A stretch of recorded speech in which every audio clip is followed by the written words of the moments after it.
On va voir aujourd'hui ce que c'est d'être hypersensible, introverti et hyper empathique. Les trois en même temps. Tout un programme. Si tu penses l'être, bienvenue à toi, je le suis aussi.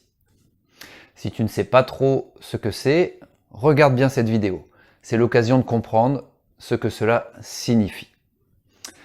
Je vais commencer par prendre chaque mot individuellement.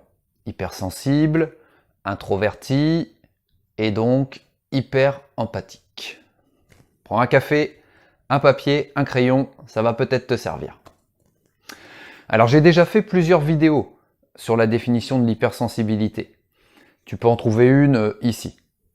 Je vais donc te faire dans celle-ci une définition rapide. Si tu veux creuser davantage le sujet, prends le temps de regarder les autres vidéos. Être hypersensible, je pense que c'est être quelqu'un qui a une grande capacité créative. C'est être quelqu'un qui reçoit un maximum d'informations en sollicitant tout ou presque ses sens. Être hypersensible, c'est avoir la capacité de repérer les moindres détails. C'est voir ce que les autres ne sont pas en capacité de voir. On appelle ça être extralucide. C'est être aussi une éponge émotionnelle. C'est avoir un don pour l'empathie très développé, comprendre ce que l'autre ressent. C'est avoir le cerveau en ébullition en permanence. Alors ça reste une définition, c'est la mienne, c'est pas la définition ultime. Peut-être que tu ne coches pas toutes les cases en plus. C'est possible. Peut-être aussi que tu as d'autres caractéristiques qui peuvent définir l'hypersensibilité. Et peut-être que je ne les ai pas évoquées. Tu sais, je pense que tout est en mouvement dans la vie. Nous sommes des êtres en évolution permanente. Et donc cette définition peut elle aussi évoluer. C'est même certain. Et je pense que c'est une bonne chose. Car quand les choses sont figées, c'est mortifère. J'évolue au gré de mes expériences, de mes recherches, de mes rencontres. Donc si je refaisais prochainement une vidéo spécialement sur la définition de l'hypersensibilité, ce qui arrivera certainement dans les semaines à venir, cette définition ne serait déjà plus tout à fait la même, je pense. Voilà donc pour la définition rapide de l'hypersensibilité. Je te propose maintenant de passer au deuxième point, être introverti. Je pense que cela signifie avoir une vie essentiellement tournée vers l'intérieur, ce qui est d'ailleurs souvent une caractéristique des hypersensibles. Mais dans ce cas précis, ça l'est encore plus. Dans ce cas, les échanges sociaux sont une source de stimulation. Et pour un hypersensible introverti, c'est une source d'hyperstimulation. Cela rend donc la rencontre avec l'autre très complexe. Car on a peur de l'hyperstimulation. C'est elle qui va nous faire perdre nos moyens.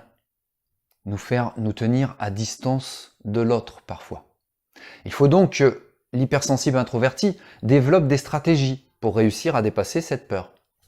Apprendre à maîtriser ses sources d'hyperstimulation. Se créer des abris. Développer une persona. Faire un travail sur la communication. Maîtriser, par exemple, la communication non violente. J'ai fait une vidéo d'ailleurs sur le sujet. Je te mets encore un lien aussi si tu veux aller voir. Enfin, troisième point que je souhaite aborder avec toi dans cette vidéo, c'est l'hyper-empathie. Alors l'empathie, c'est la capacité de comprendre ce que l'autre ressent.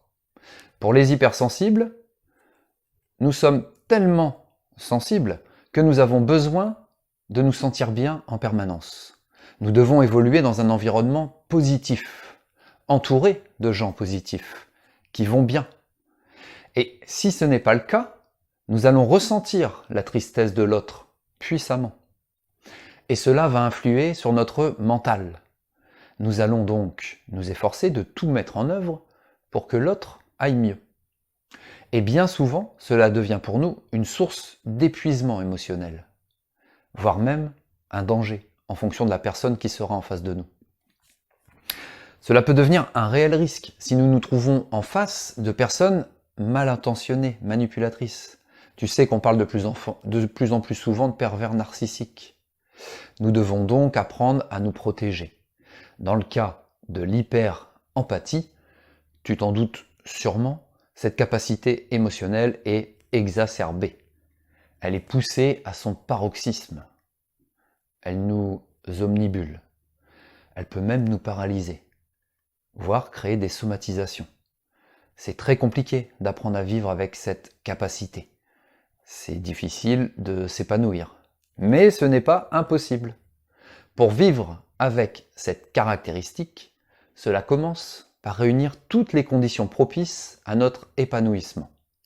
En faisant le tri dans nos relations par exemple. En apprenant aussi à reconnaître les personnalités qui pourraient être nocives pour nous. À ne pas les fréquenter. Être hypersensible, introverti et hyper empathique, ça peut devenir une force. Cela peut être une chance extraordinaire. Mais il faut du temps pour maîtriser ce pouvoir. Il est tellement puissant qu'il peut te permettre d'exprimer une créativité sans limite. Une qualité d'attention à l'autre incroyable.